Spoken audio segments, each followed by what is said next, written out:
See how it's Mike, Pro House Seller. Welcome back to the channel. Today I want to talk about inflation. I see, all these social media posts. I mean, you don't even have to be on social media. We all see inflation for what it is right now. We see what's happening. We see inflation is killing us all right now. And I kind of want to just give a quick little brief history lesson as to how we got here. Because everybody knows the effects of inflation. Prices are sky high, everything is expensive right now, and we're all struggling right now. So I guess most of this can go back to the Great Depression. And by the way, I do have a video, I'll put it somewhere up here, that I kind of give a brief overview of the economy. This kind of goes more so into the inflationary part and kind of explains how things were, what changed, and why we're where we're at now, and why things are so expensive in terms of everything, not just housing. So back in the day, like I explained in the last video, America was on a gold standard. So all of these people in America, 100 years ago, 150 years ago, 200 years ago, they didn't accept paper dollars. Dollars, they weren't a thing. It was gold and silver, and that was it. That was the only thing people accepted. They didn't accept anything besides gold and silver. So that started to get tedious.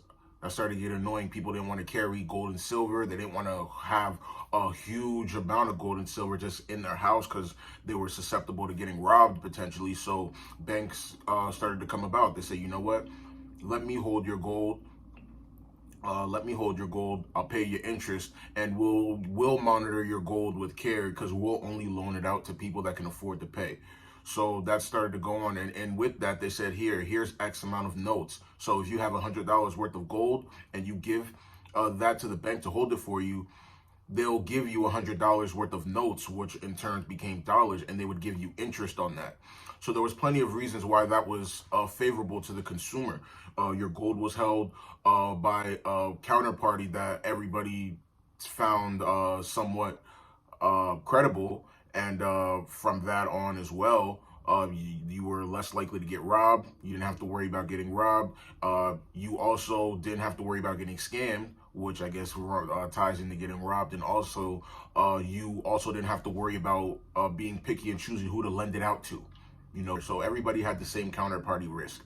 So that's how things go. So from that point on, things happen. The economy goes on, and that time America booms. We go from a small little nothing country to an emerging country to a superpower. And then eventually we get to the Great Depression. So that was the start of how things started to get to where we are. Because believe it or not, back then when we were on the gold standard, the trend was actually prices maybe staying the same or going down. So we're still getting all these things. We're still progressing economically, but because we're still tied to the gold standard and the monetary supply isn't being added in a large quantity of supply, it keeps prices stable. So prices were always falling or maybe rising 1 or 2%, but they weren't rising 8, 9% like they are today. So that was that. So during the Great Depression, that was one thing. So around that time, the government obviously wants to take care of the people, but we don't have that kind of money. See, back then, recessions aren't uncommon. Recessions aren't uncommon. Back in the days when recessions happened, the government didn't do anything. There was no welfare. There was no social security. There was no child. There was no none of that. So if anything happened, along that line of, in terms of a recession or even a depression, you were on your own. The government wasn't bailing out businesses. If you didn't have the money to ride that wave out, you were going bankrupt or somebody else bought you out. That was that. So during the Great Depression, that's kind of when the psyche of the nation started to change. People started to say things like the government finally has a heart. FDR with the New Deal started to pass things like Social Security, and we start printing a lot of money in that time. And during that time, in order to do that, gold actually became illegal. So that was the first step in order to do that, because like I said, gold was money. You can't print the money out without having the gold to back it up. And the US government knows that as well as anybody. The US government knows that they couldn't get away with that. So they had to make gold illegal. And, they made everybody turn in their gold. You could still use the notes, But now they took the gold and now they said, hey, we got all the gold. Now we start to have some of the control of the money. Now, gold wasn't illegal for foreign nations. If you were a foreign nation outside the U.S., you could, redeem your country's currency for gold and trade that. But American citizens couldn't do that back around the Great Depression. So when FDR signed the New Deal around that time, gold became illegal. So the government starts to print a lot of money. And during that time, we're printing money and we're growing those. So we're still growing economically while printing a lot of money. And during that time, America starts to get stronger militarily, and we start to get stronger economically to the point where after all the aftermath happens of World War II, after the Allies destroyed Hitler and whatnot, they have a Bretton Woods conference in Bretton Woods, New Hampshire, I believe it was. They have a conference, the U.S. and all the other diplomats around the world, they come to New Hampshire and they all talk about how the new monetary system is going to work around the world.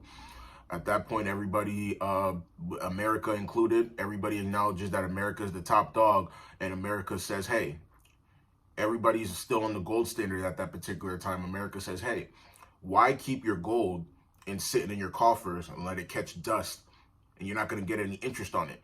Give us your gold, loan us your gold, and we'll give you dollars. We'll give you dollars, our U.S. dollars, and or treasuries with bonds, dollars, which are the same thing really. We'll loan those to you while you loan us our gold, and we'll pay you interest on them, versus keeping your gold and not gaining any interest on them. So the world says, you know what? That's a fair trade. The U.S. dollars, they have sound monetary policy. They're as good as gold. As good as gold. That was how we were perceived at the time, and they could gain interest. So it was a win-win-win for everybody. So they said, yes, let's do that. So now at that point, after the Bretton Woods conference is over, it becomes established that all the world's currencies are pegged and tied to the U.S. dollar, while the U.S. dollar is tied to gold. So that was the first step. So while we're doing that now, the USA is in a ridiculous amount of power at that particular point. Because now we have all the money now, and we have all the military power on top of that. So everybody acknowledges it, like I said. So now we go from there, and just like 99.9% of people, entity, whatever you want to call it, when you have that kind of power, whether you know you're doing it or not, you're probably gonna abuse it. And America is no different. We have all that kind of power, having the world's currencies be pegged to ours. We abuse that privilege and we start printing like it's no tomorrow.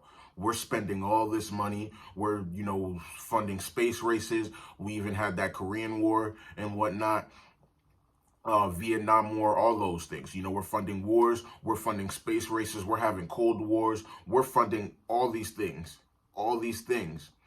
And these countries are looking at us in Europe. They're like, hey, France in particular, France is like, hey, Germany, Britain, Spain, look at America. Do they have that money? Look at how much money they're spending. That's a big tower they're building there. How can they afford that? And everybody for a while accepts it. But, once America starts to print so much money, it starts to get to the point where these countries, and France in particular, is like, all right. Cut. Y'all don't have that money. There's no way you're printing that much money. There's no way you're spending that much money and you have the gold to back it up. So that's how France is kind of looking at things. And America's like, yeah, we do. Just, go on and worry about yourself. Stop worrying about me. We have the money. And France is like, no, you don't. We want our gold back. So, and if that starts to build up, these countries start to come in. They come into Fort Knox. They say, nope, get us our gold back. So everybody starts to get their gold, and America starts to get scared. They start to get spooked because they don't want to have all the gold in the coffers taken away, their gold and the other country's gold, because they printed so much money. There's more money in circulation than there's gold to cover for it.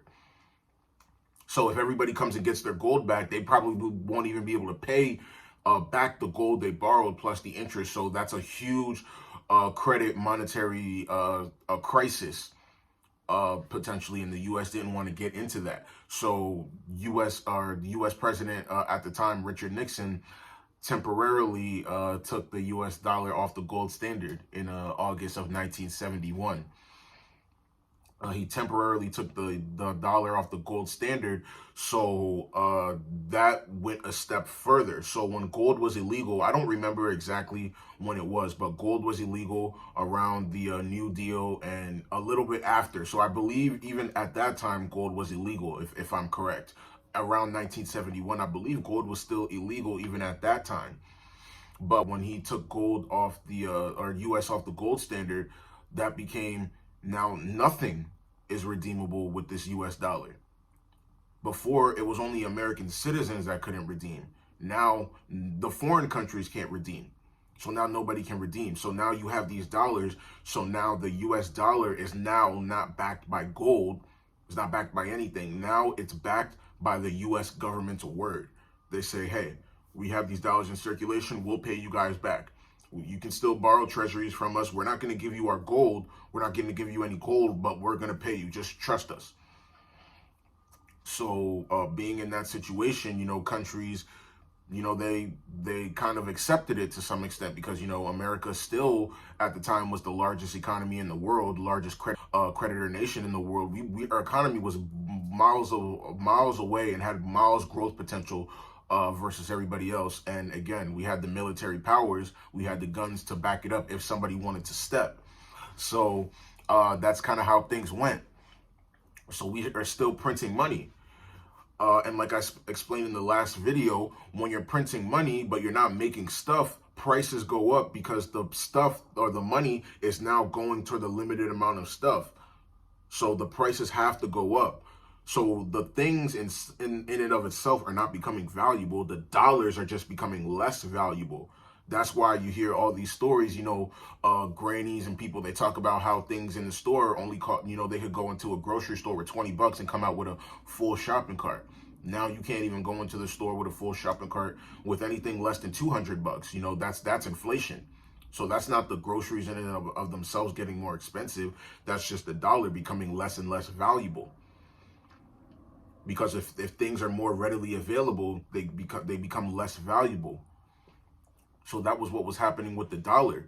But we were able to get away with that. The reason why we never saw a massive price jump or inflationary jump was because we were able to take those inflationary dollars and move them out of the country to other places.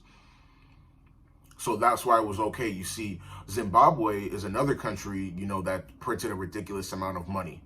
They have, $billion bills. Literally, go look it up. They have, billion, $100 million bills and whatnot because they print so much money. The reason why we don't see that in America is because we're the world's reserve currency. The world accepts our currency. You can go anywhere in the world, and if you give them a US dollar, they'll give you whatever it is. They won't say, hey, no, you got to go to a currency exchange. The US dollar has that kind of privilege where the Zimbabwe dollar doesn't. So the Zimbabwe government has to be more disciplined versus the US government. We can be the most irresponsible government in the world, at least as of right now, because people accept our dollar. So that's what's happening, us becoming irresponsible, countries starting to become suspicious and take our gold, but we're still loaning these dollars out. So even though we're getting these treasuries, people are still trusting us, whether it's our own people and people outside the country and the Fed as well. So, we're pushing money out. But again, like I said, we start to abuse our power and become irresponsible. We're printing so much money. We're not making the money to back that up. We're not, the US government isn't making the tax revenue. Like the money they printed is up here. The money they spent is up here, but the money they earned is here. So now to make up that difference, now the government starts printing money to make that up. And that just goes on for decades. Every year, we spend 6 trillion, but our budget is 3 trillion, or we put the other 3 trillion on a credit card. So that's pretty much what the Federal Reserve is. They're a credit card. And we're just maxing out our credit card, and the world is lending us the money. They're allowing us to get away with this. How long will this last? I don't know. But that's pretty much how things are going. So we're printing money so much. we're printing money so much, we're not collecting the tax revenue, and we're damn sure not digging the gold to make up for that. But it was okay because we're pushing all the money out of the country. But now we're in a unique situation where we're printing so much money, we have so much debt, and we're seeing these supply chain issues where the money can't get pushed out as fast anymore, and a lot of political issues, and we don't know the social issues and diplomacy issues that will happen around the world in the future. But we're at a point where now we're printing more money than ever, but we can't push it out of the country. So now all this money is staying in the country. Like I said, now the prices are going up. Now we're starting to kind of get some feeling of what happened in Zimbabwe and Venezuela and other countries like that. Now we can't push the money out because of all these supply chain issues and what's going on in with Russia and Ukraine. So that's the difference today. And by how things are looking, they're still printing more money. But now with interest rates going up, they can't print as much money, and things are going to come to a halt because, when printing money is like a drug, the more of it you take, the more of it you're going to need, to get that same hit. And if you take it away from somebody, same thing with alcohol. If you take it away from somebody or anything for that matter, they're going to go through withdrawals. And that's kind of what's going to happen with us with the recession. To the extent nobody knows, are we going to see a major recession? We could. Maybe we could see a short-term recession and the Fed tries to lowers rates and reverse course. But that's pretty much the situation we're at. That's our little kind of inflationary history. We used to be on the gold standard. We gained a lot of power and influence, and the world trusts us more than they trust gold. And now they take us off the gold standard, and now we're here. We printed so much money. We have so much debt riled up now, and the money can't be pushed out of the country like it was in the past, because maybe other countries are starting to accept less of our dollars, or they want our dollars at a higher rate, so rates have to go up. So a lot of those things are happening right now, and there's a lot of uncertainty in the economy right now. But at least now you have some idea, if you got any value from this, if you're starting to understand the economy more, share this video, comment anything. It would be greatly appreciated. It would help get this video out. I make videos like this all the time. I explain the housing market, I explain the economy and what that means for you. So if you get any value of this, comment, share, subscribe, and I will see y'all later.